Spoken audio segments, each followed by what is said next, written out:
the holidays, people are going to be around those family members who they Mm-hmm. might not get along with.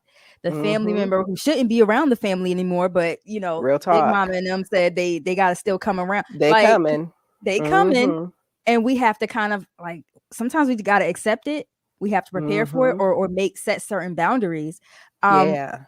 yeah, So I'm really big, and this is hard, especially in not just Black families, but families mhm, of color, period. So whether you're First People or part of First Nations, whether you're Asian American, whether you are Hispanic or Latino, depending on how your family customs go, a lot of times there is a lot of pressure and an yeah, expectation for you to abandon your own comfort and your own need in order to fit the need of the family system.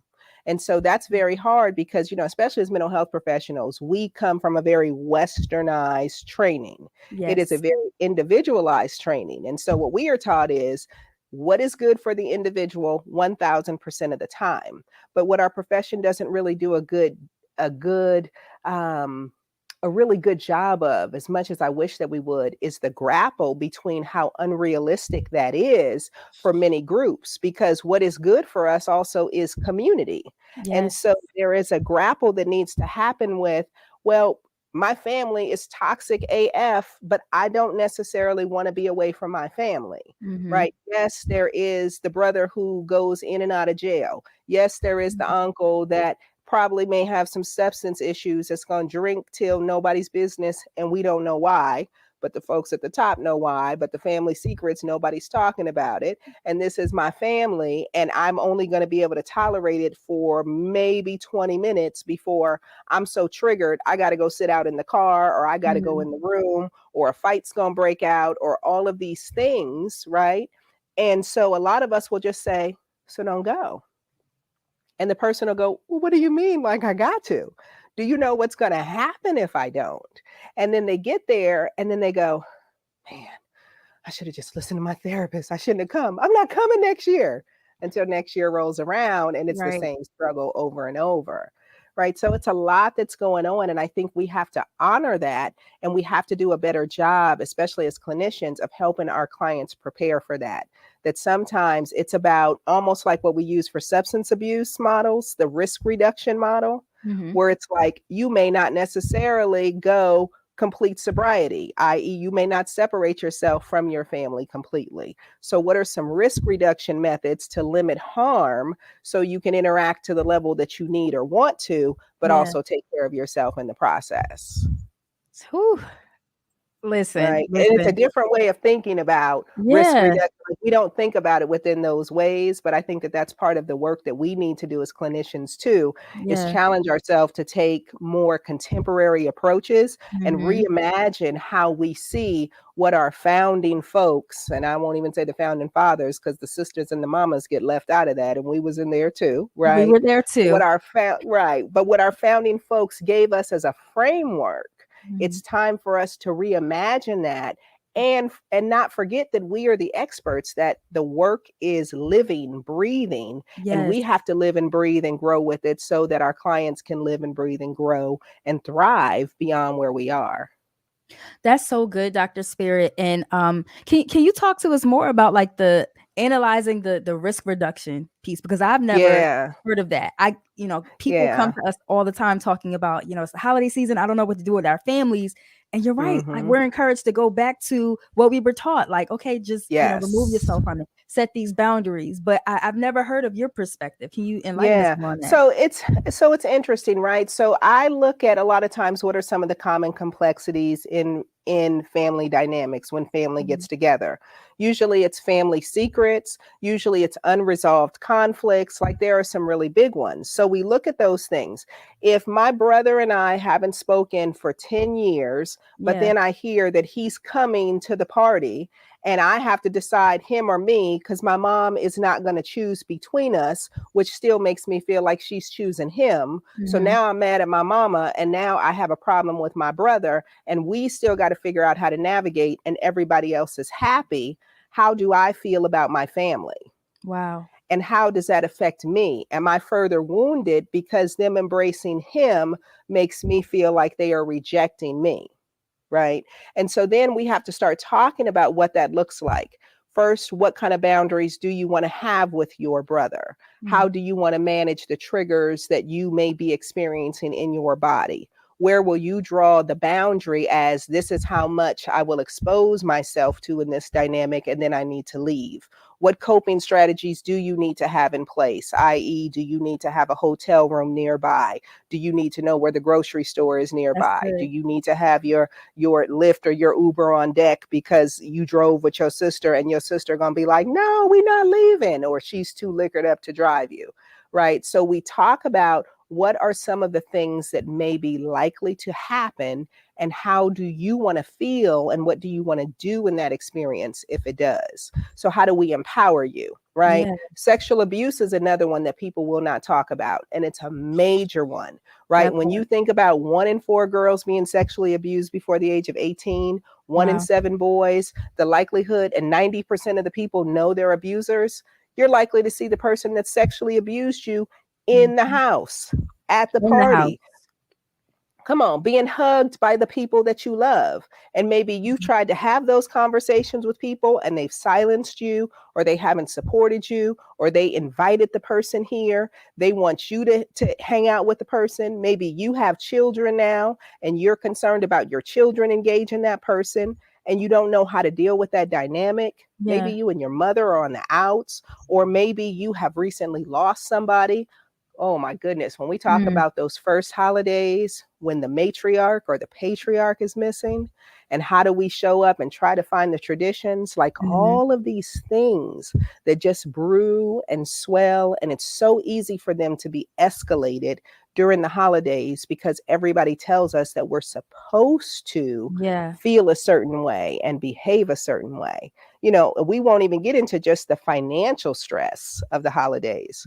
Most people can't afford to even put enough gas in their tank to drive to Hello. wherever they have to go, much less a plane ticket or some presents. I can't even get the presents for the people in my house, but you need me to get presents for you and you and you, and you're going to judge the type of present that I give you.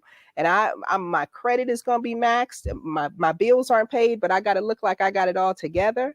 Y'all didn't help me. You didn't even loan me the $500 for rent when I needed you, but now you want some Louis Vuitton something over here, Come on. right? You want the Burberry. Like Right. what's good, right? And I feel pressure to give it to you so I look like I'm doing well, because Yeah. you're going to project or talk about me if I don't meet your expectation, instead of you being empathetic to my reality. So we got like all of this happening like a So pressure much. cooker during the holidays. And then we wonder why people are mad or sad or depressed or drinking or doing anything else they can to survive this time. So Yes. we got to get real about what the holidays are to people. We really do. Yes, yes. Is and the reality is, like, we never know all of the different pressures Mm, that people might be experiencing. And I think yes. you just did a great job of highlighting all those, like, we have financial stressors, family stressors, Girl. time-related stressors, like all those different things coming together Oh, in a like, wait. How about the big one though? The poor boundaries, oh, right? Because see, your family think they have the right to talk to you and about you and be in your business and give you the read, and think that you owe them the answer to whatever question they want to know. You can walk in just as happy as you are, and they go, "Oh, you done got fat? Oh, shit, look at her. Oh, okay. No, you might want to put some of that down. You don't need to be, girl. When you gonna have a man? Like, are y'all gonna have a baby? Like, what is the, and feel entitled, and yes. will put you on blast like your business is family business. And in some families, you have actually been conditioned to believe that your business is family business on display and everybody has access. So you start having anxiety before you even get there, because you already Mhm. know, I know they're going to ask me that. Man, I don't even know how I'm supposed, what am I supposed to, my stomach is hurting. I can't sleep, man. I've been having headaches. And then you don't even recognize that that's mental health issues. You don't Yep. even recognize that you're dealing with acute stress disorder. You don't even Mhm. realize when you come back, you're dealing with or being subjected to post-traumatic stress disorder. Like, Come you don't on. realize your anxiety or depression is through the roof because you don't even recognize those to be mental health symptoms, Yeah. right? So it's so much that's going on constantly. And then there's so much pressure, and we don't even realize that the system is really acting upon us, because these are man-made holidays. Yes. These are people they have designated, like Yes. capitalism has just told us, we're going to make you spend $1 million this month, and this month, and make you act like family is everything. And we're going to shut down and let y'all have all of that. And then we're going to sit back and rake all of this money in. All Let's of see it what we in. can do. Oh my goodness. Girl, without So realizing it's strategic. just a day. It's It just a day. literally just a day. Mm-hmm. Going back to what you were saying, because you literally hit the nail on the head when discussing like the intrusiveness sometimes of family members. Mm-hmm. And a lot of times that comes from, again, like you know, in childhood, you might have had a certain role in your family, right? So every family member has a specific role, and they're still expecting you to function in that same role when you come home every holiday. They still see you as, you know, that's just little pumpkin, the little kid, yeah, you'd be like, I'm not 9 years old junior. anymore, right? Right. Yeah, for sure. Right. Or you may feed into that, and you don't even realize that you do it unless you bring somebody else home with you that's a friend or somebody that you're dating, and they go, "Ooh, you become like a little kid in front of your family." And you're That like, part. "What you talking about? No, I don't. I'm grown." Okay, are you grown? Okay, go tell your mama no. I ain't gonna tell her no. You know, you gonna tell her no. Can you ask her for me?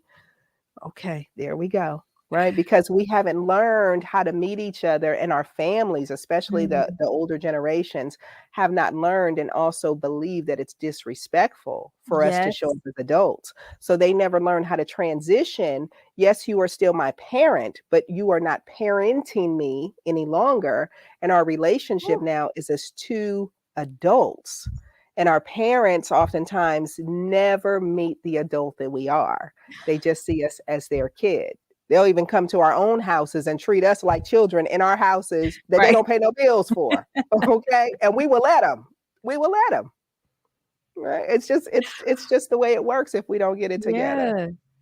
So Yeah. how can we empower people when they do go back home and they're around their families and they feel like they're, you know, my family still sees me as this child. I can't set Yeah. boundaries without it seeming as disrespectful to the elders. Yeah. Well, I like to teach people that they can recover from feeling disrespected. And sometimes they can recover, and we can have a conversation that will change that. So, a little temporary discomfort by holding a boundary, you will feel so much better dealing with them feeling disrespected than you will feel the rest of the year about you feeling how you feel about having betrayed yourself. That's good. Right. And so you have to pick your poison oftentimes. If part of your risk reduction says, I'm going, okay, so if I'm going, what do I absolutely not want to experience as my deal breaker? Okay, I don't want to feel like I betrayed myself. I don't want to feel like I bit my tongue when they stepped on that button again. So it's how do we handle those things so that all right, I know they're going to do that, and I know they're going to do that, and I can even deal with that, even though that works my nerves. But I am not going to tolerate this. And they're going to know. And even if sometimes the deal breaker just says, I'm going to tell you what's going to happen, because it doesn't matter. You don't have to get rah-rah. You don't have to go in on nobody. You don't have to actually be disrespectful, right? You just simply have to assert a boundary to say, we're not going to talk about that today. Right. Or let me tell you what's off limits, or you're choosing to invite that person and it's your house and I can't tell you who to have at your house. I'm fine with that, but please don't expect me to hold a conversation. Right. That's good. And if they attempt to, because see, sometimes, especially as parents, the hard part about parents, they just want their kids to get along. Yeah. Come on, say hi to your brother. You can look and walk right on away. Just because they're asking you to or volunteering you to, don't mean that you have to RSVP and show up for that invitation. Yeah. You are completely in control of yourself. And sometimes with consistency, you have to teach people that you don't live there anymore. Yes. Right? I'm not my 20-year-old self anymore. I know, Mom, I know that you would really like for us to be able to get along, but that's just not going to be possible. Doesn't change my love for you, doesn't change my love for this family, but he and I will never have a relationship. And then you just kind of have to hold firm to that. You don't have to give explanation. You don't have to debate. You don't have to argue. Girl, when y'all gonna have some kids? I'm waiting. You know, you're not gonna make me a grandma. If I choose to have kids and when I become pregnant and decide to tell you, you will know. Well, I'm just saying, they can say whatever they want to. You do not have to engage. And so I love to tell my clients, everything requires two things: your presence and your participation. Yeah. You can remove one or both anytime you choose to. So how do you stay connected to yourself, even while you're interconnected with your family? How do you stay connected with yourself? Because your number one job during the holiday and every day before and after is to take care of you. And anytime you are not feeling good in your body, you don't even have to know what the name of it is. You don't have to know the feeling. You don't even have to know the thought. You just have to know, this ain't working for me. I don't like how this is flowing. Right. Remove your presence or your participation. Withdraw. No understanding, no agreement, no debate, no argument, no dissertation, no nothing. Withdraw. Yeah. Leave them to think whatever they're going to think. Because I always tell people also, do not try to argue or explain to a made up mind. They already know what it is. You are not moving that wall. You are not moving that wall, right? There's nothing we need to say. You think whatever you want to think. Right. I'm going to be right on over here. Tell whatever story you need to tell.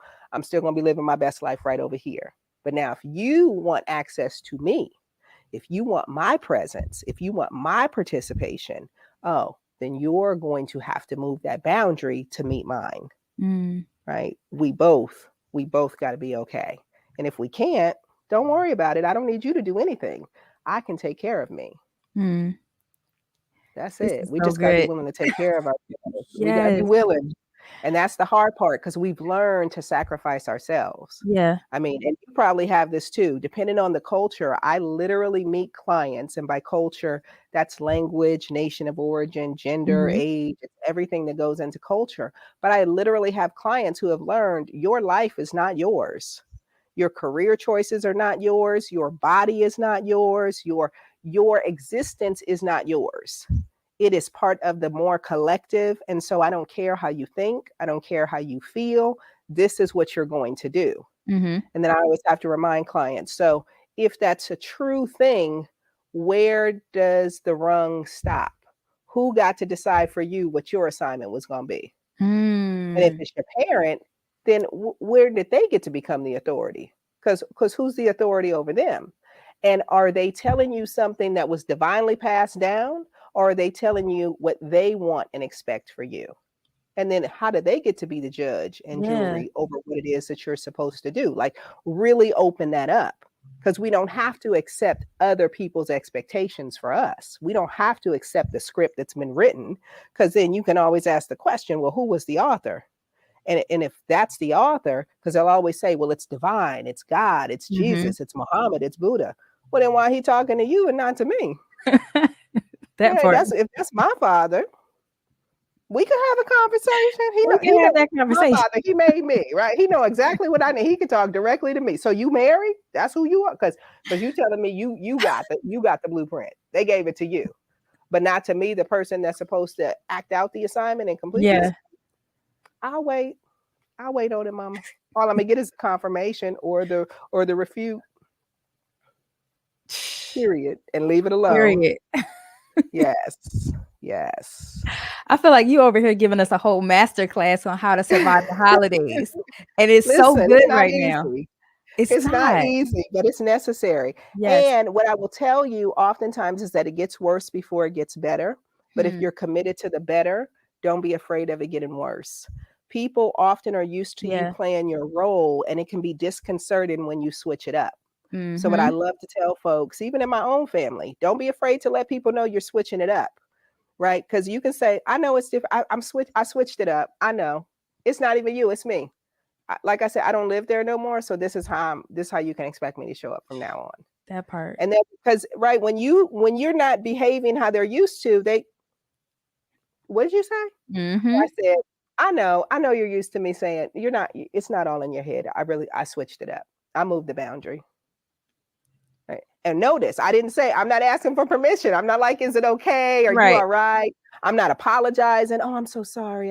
No. No, no. I switched the boundary. This is what you can expect when you see me now. Yeah.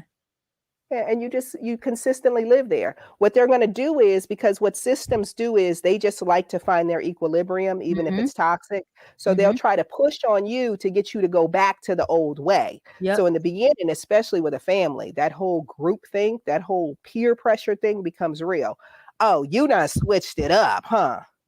Oh, Mhm. you think you cute now, huh? Oh, she better than that. Look. Oh, little Miss Ma'am, she done went to DC and now she cute, huh? Oh, so the our way. Oh, how I used to cook for. Oh, you don't eat that no more. Oh, but you grew up on. Oh, so what you trying to say about my thing? Mm. I'm not trying to say nothing about your thing. I loved your thing, and it got me to exactly where I am. And now I can do a new way for me because this is what I need. This is where I live. Hmm. Try it, or you can eat yours. I'm good right here. It's Right, the all of gentle read that. for me. It's the gentle Yeah, read.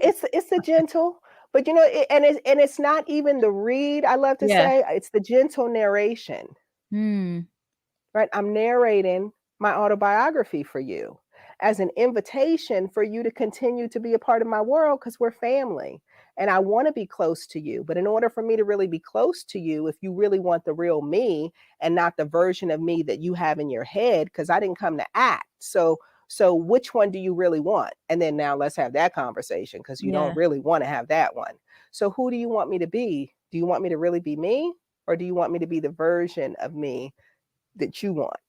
And if you want that one, then how about this? I'll be quiet and then you tell me what I say, and then I'll just repeat it back to you. Or you tell me what to do, show it to me, and then I'll just act for you. Now you're just being silly. No, no, I'm just saying, I'm cool with doing me. But if you want me to do you or do me your way, tell me what the way is. I don't feel like doing that either. This is where I live now. I love And you. that's You can come that. visit whenever you want to, as long as you act right in my space. Right? It's just gentle love. And that's how Yeah. we heal forward. That's how we Yeah. heal forward. Go And forward. some people won't heal with you. Some people won't go with you. Some people won't like it. But that Mhm. doesn't have anything to do with you. That's their own struggle. And you'll never know what that's all about. How it causes them to feel watching you Yeah. do you, what it triggers in them, what causes them to feel like they didn't have that opportunity. You shouldn't have that. Like you'll never know other people's trauma unless they share it with you. Exactly. And it's not up to you to have to figure. Let's say, don't try to figure out nobody else is crazy. You don't have all the pieces, and that's Yeah. above your pay grade. Especially if it's family, even as Yeah. therapists, right? We don't even therapize our family. We sure Don't do don't. it. Let it Contrary to go. popular belief. Come on, because don't they try? Oh, so you just what you doing? Don't be psychoanalyzing the me. I'm like, first of all, it's psychoanalyzing. Right. Secondly, I'm off of work. Third, it would be unethical. I'm not even there. And again, that's your thing, right? Yeah. That's your projection and your assumption. I just came to see my cousin. How you doing, cuz? Right. You want to come over to where I live? Because I'm not coming over there. I don't live there no more. I definitely don't live there. I know. I I know. don't live there I anymore. don't live there no Ugh. more. Right? And I can honor who I used to be and Mhm. not let you judge me by it. Yeah, Mm. I know I used to do that with you. Yeah, that's good. But I don't live there no more. Yeah. No, you can't shame me with that. No, yeah, that actually happened. All of that, just how you said it happened, it actually did. And I'm good. Mm. I don't live there no more. You can't. Yeah, it happened just like that. Yeah, I made some real bad choices in my survival mode, but I'm thriving now. I'm good. Yeah, that actually, I don't Yeah. live there no more. And you might not see me like this. I might not live here next year either. So you better Oh, enjoy this version. right. You better get it, right? And so it's like, how do you just decide the experience that you want to have Yeah. and then figure out what it's going to take in those experiences for you to have that? Because you're actually showing up for a particular reason. So how do you get clear on the reasons? I just want to play some spades with my cousins. I just want to hug my mom. I just want to eat that one specific dish. I want to watch my auntie do that little strut after she drink a little bit too much so I could laugh and just have my okay, so you got your checklist. You got your motivations that Mhm. are making you willing to show up. Once you do that, are you ready to go? At any point, can you abandon ship if it's not going to yield or be worth the reason why you wanted to do it. You get there and you go, nah, this, yeah, I ain't gonna be able to make it. I don't care how much you spent. I don't care how far you drove. I don't care what sacrifices that you made. Again, none of it will be worth what it costs you in the end. So Yes. how do you take care of you and recognize that no matter what you said, no matter what you had previously decided, no matter what you thought you were going to do before you got into that moment, you always have the right to do whatever you want to do to take care of you. So switch it up at any time. And I promise you that is going to far exceed any investment that you made on the front end. I promise you. Yes. And I love that you're talking about like even the feelings that we have when we do change our address, right? Recognizing that we don't live in this place anymore and also accepting who we used to be, because when we go around like those old family members, sometimes people experience guilt. Yes. How do Yes. people manage that? Well, you know, what I say is recognize that you can be aware and not do the work at the same time. So I feel guilt around that thing. Okay, but I don't have to work on the guilt today. And I Yeah. don't have to pull all the things up that are associated with the guilt. So that is an opportunity for you to realize when I leave the holidays, now that's the real resolution. When I leave the holidays, let me take what I learned in that moment and go do the work to heal that so I don't have to continue to suffer anymore. Because that actually lives in you. You're thinking that it's the family and what you got. No, they just triggered the wound that's already there. So how Yes. can you be aware? Oh, I got some work to do around that because I feel guilty. And one of the things that I love to tell my clients to kind of reframe guilt and shame and remorse and all those things, I'm like, you have to realize how arrogant it is to feel any of that. Because in order for you to feel that, that is your right now present self judging your past self for what it did to survive. In those versions of you, that was the best choice that you were able to make with the limited knowledge, access to people, money, education, whatever it was, right? With the limited support that you had, those were what you thought was the best choice at the time for whatever reason, because it fit the need. And the basic need is survival. Yeah. You looking at that, judging yourself today, when somehow the less networked, less resourced, less educated, less mature, younger version of you somehow still figured out how to deliver your arrogant little tale in this right now moment to yourself. And instead of giving grace and forgiveness and gratitude and healing, your function is to judge it and have shame and have guilt. Help me connect that dot. And that's when we get into the motivational interviewing. Yeah. Right? Because if you can suspend the judgment to reflect on what was I thinking in that moment? What was I doing in that moment? Not from a place of judgment, but from curiosity, all of a sudden it makes sense. You would only have done what you thought was the best thing in that situation. Oh, so I lied in order to protect myself. I stole because I needed to eat or because I was trying to fit in with everybody else. So you did all of these things for protection, and protection is always what we do for survival. Granted, it was not your finest hour, but it's the hour that figured out how to get you to this one.